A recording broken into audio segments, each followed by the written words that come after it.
बोलो राम भगवान की जय। पाठ पूजा चैनल में आज हम राम कथा सुनेंगे। भगवान श्री राम, लक्ष्मण और सीता जी पिता दशरथ जी की आज्ञा पालन करने के लिए वनवास चले। रास्ते में सारे तीर्थ गंगा, जमुना, गोमती वगैरह में तर्पण किया। वन में फल फूल कंद मूल खाकर जीवन यापन करते थे। राम जी की आज्ञा से लक्ष्मण जी कंद मूल तोड़कर लाए और सीता जी के आगे रख दिए। सीता जी ने उनकी 4 पतले बनाई। लक्ष्मण जी पूछने लगे, माता जी आपने 4 पतले किस लिए बनाई हैं? सीता जी बोली, 1 पत्तल राम जी की, 1 पत्तल लक्ष्मण जी की, 1 पत्तल गौ माता की और 1 पत्तल मेरी। राम और लक्ष्मण जी ने अपनी अपनी पत्तलें उठा ली और एक गौ माता के आगे रख दी। सीता जी ने अपनी पत्तल नहीं उठाई और न ही गौ माता ने। राम जी ने सीता जी से पूछा, आपने फलाहार क्यों नहीं किया? तब सीता जी ने कहा, मेरा तो राम कथा कहने का नियम है। राम कथा कहने से पहले मैं फलाहार नहीं करूंगी। तब राम जी ने कहा, राम कथा मुझे सुनाओ।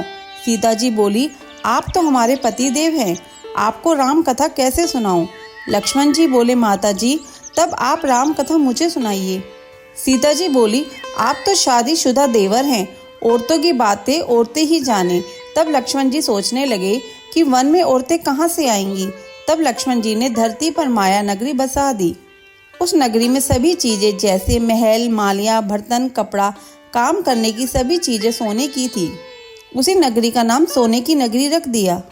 इस सोने की नगरी में आदमी औरत सभी को काफी गर्व था। कोई भी व्यक्ति गरीब नहीं था। सीता जी कुएं पर गई, वहां पनिहारियां पानी भरने आई थी। उनका मटका, झालर और इडनी तीनों सोने की थी।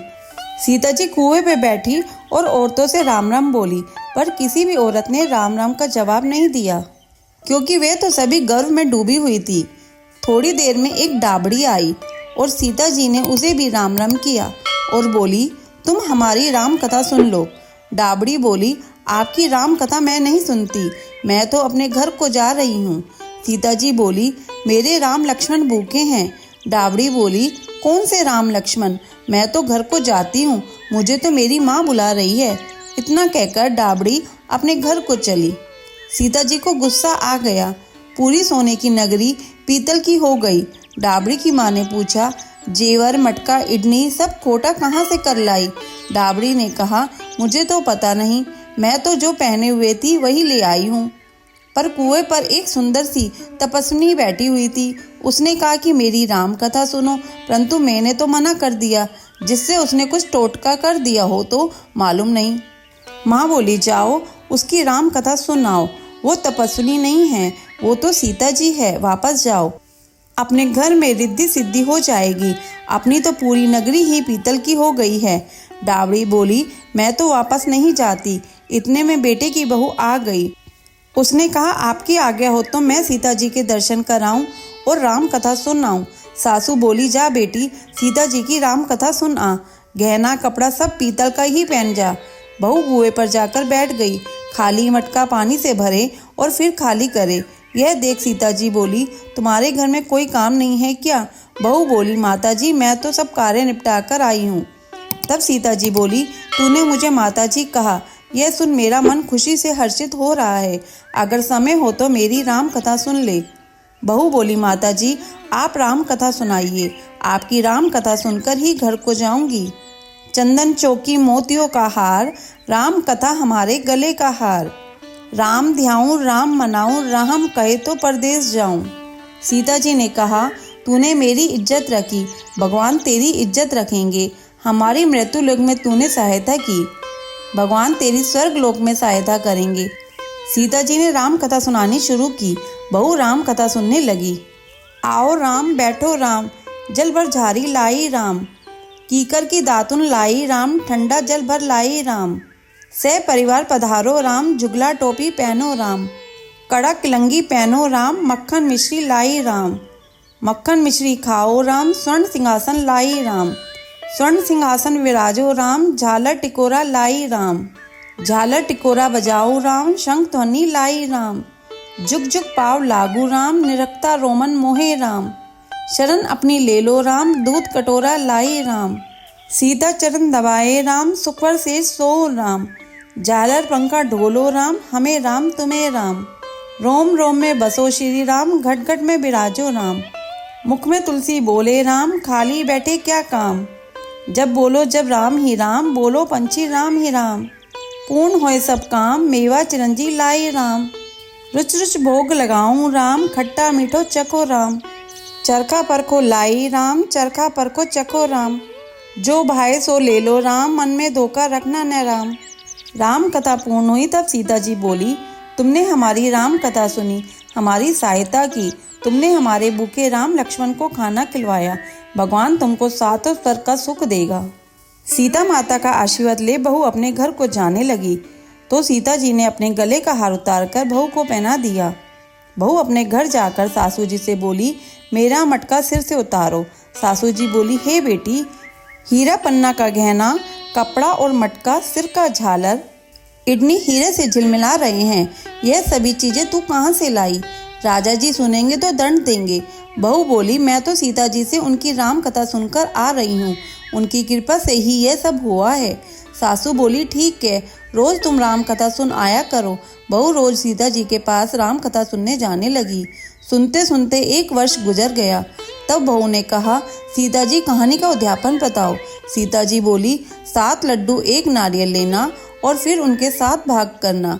1 भाग मंदिर में चढ़ाना, मंदिर बनाने में जितना फल मिलेगा, 1 भाग तालाब में चढ़ाने से तालाब खुदवाने जितना कर्म होगा, 1 भाग भागवत पर चढ़ाने से भागवत सुनने का फल मिलेगा, 1 भाग तुलसी पर चढ़ाने से तुलसी की शादी करने जितना फल मिलेगा, 1 भाग कुंवारी कन्या को देने से कन्यादान करने का फल मिलेगा, 1 भाग ब्राह्मण को देने से ब्राह्मण को खाना खिलाने जितना फल मिलेगा, 1 भाग सूर्य भगवान को चढ़ाने से 33 करोड़ देवी देवताओं को भोग लगाने जितना फल मिलेगा। बहू जल्दी जल्दी घर गई, 7 लड्डू और 1 नारियल लाई, उसके 7 बराबर भाग किए। 1 भाग मंदिर में, 1 भाग तालाब में, 1 भाग भागवत में, 1 तुलसी में, 1 कन्या को, 1 ब्राह्मण को, 1 सूर्य भगवान को चढ़ाया। सूर्य भगवान को चढ़ाने से 33 करोड़ देवी देवताओं ने भोग लगा लिया। अब बहू फिर सीता जी के पास आई और बोली, माता जी, मैंने सबका उद्यापन कर दिया। सीता जी बोली, अच्छा बहू, अब बैठ जाओ, 7 दिनों बाद बैकुंठ धाम में विमान आएगा। सो 7 दिनों के बाद ही बैकुंठ धाम से विमान रिमझिम रिमझिम करता आया। बहू बोली, सासू जी, विमान आया है, आप भी चलो। सासू जी बोली, बहू मैं अकेली कैसे जाऊं? अपने ससुर जी को ले लो, अपने माता पिता को भी ले लो, भाई बहन कुटुंब कबीले को भी ले लो, अड़ोसी पड़ोसी को भी ले लो। बहू ने सबको विमान में बिठा लिया। विमान फिर भी खाली रहा। इतने में ननंद आई और बोली, भाभी जी, मुझे भी विमान में बिठा लो। माता जी ने देखा विमान में जगह ही नहीं है। बहू सीता जी से बोली, माता जी, हमारी ननंद रानी को भी बिठाओ। सीता जी बोली, तुम्हारी ननंद घमंड से भरी हुई है और हमारा विमान कच्चे धागे से बना हुआ है, यह टूट जाएगा। ननंद बोली, भाभी जी, मैं यहाँ अकेली रहूंगी तो सांप बिच्छू खा जाएंगे।